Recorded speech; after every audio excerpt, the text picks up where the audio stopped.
বিগত 15টি বছর যে আমরা স্বৈরাচার সরকারের এই পঞ্জীভূত ক্ষোভের বহিঃপ্রকাশ ঘটেছে গত 5ই আগস্ট বৈষম্য বিরোধী ছাত্র আন্দোলনে আহত এবং নিহতদের স্মরণে এই স্মরণ সভা করার জন্য আমরা অত্যন্ত সময় সংক্ষিপ্ত থাকার কারণে আরো ব্যাপকভাবে অনুষ্ঠানটি করতে পারি নাই।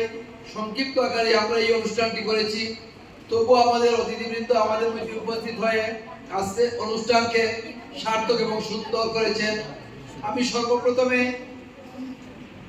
এই জুলাই আগস্ট বিপ্লবে যারা বৈষম্য বিরোধী ছাত্র আন্দোলন করতে গিয়ে নিহত এবং আহত হয়েছে তাদের স্মরণে আমি তাদের রুহের মাগফিরাত কামনা করছি।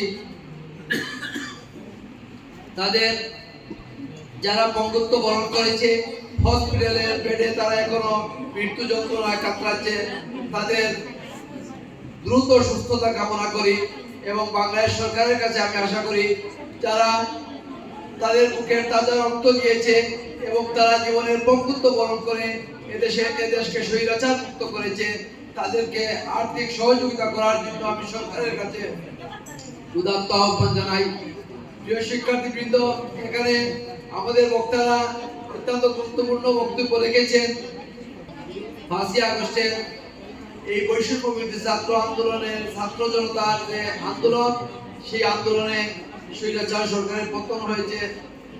আমরা আশা করি এই দেশকে সুন্দর একটি গঠনমূলক দেশ হিসাবে আগামীতে সবার অধিকার রক্ষার জন্য যাতে আমরা কাজ করে যেতে পারি, ছাত্র জনতা ঐক্যবদ্ধভাবে আগামী দিনে আমরা কাজ করব এবং একটি সুন্দর সুখী সমৃদ্ধ বাংলাদেশ করার শপথ নেব আমরা।